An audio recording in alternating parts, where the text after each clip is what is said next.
Hey guys, how are you? It's me, Kathleen again, and we are talking about probabilities of disjointed and overlapping events. Okay, so here is our lesson today. There's no questions. We're just going to talk about probability of compound events.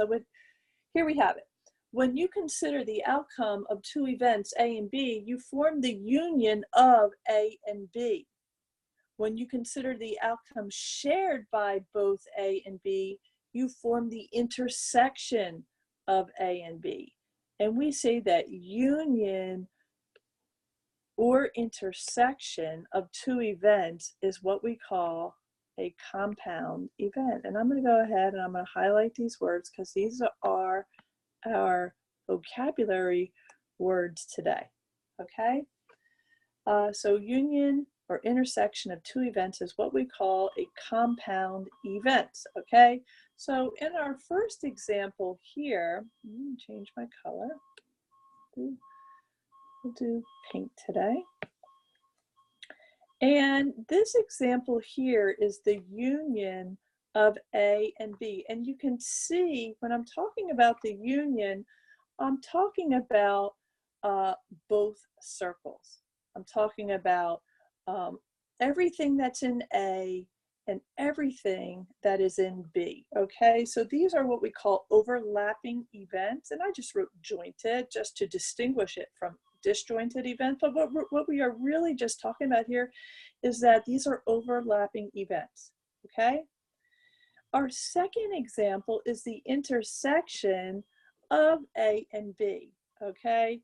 And the intersection of A and B, I have highlighted in red, and you can see that there are common elements in both set A and set B. So that's another example of overlapping events, okay? So that's the intersection for overlapping events. And over here, our first example was the union. It was everything that was in set A and set B. Okay, that's a union of A and B. Intersection is just here, this pink area in the middle of these two overlapping events. And then finally, we have our last example. It is the intersection. The intersection of A and B is empty. They are not overlapping. And mathematicians like to say that these two events are disjointed. They are not overlapping, they are disjointed, okay? And our formulas that we're going to be working on for the next few problems are below. And the first one we have is when we're talking about any two events, okay? And this is when we have overlapping events. When I talk about any two events and they're overlapping. So the probability of A or B, well, or always means we're going to add, okay? So the probability of A plus probability of B, but when you look at example 1, where we're looking at the union, we have to subtract the probability of A and B. And can you see why we have to subtract that? Because if we didn't subtract this, it's already included in the probability of A and the probability of B. So you have to subtract that inclusion, that overlapping event. So this is when you have overlapping events, like I said. And our second formula that we have today is for disjointed events, okay? And that was this example right here. And it says the probability of A or B.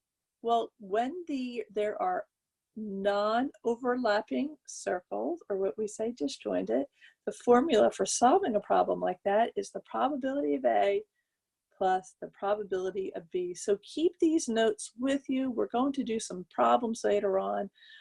For now, I hope you're doing well. It is a beautiful day out here today in New Jersey. I'm looking out the window now. The sun is shining. I hope you are doing well. And I am going to sign off now. Take care. Have a fabulous day. And that is a wrap.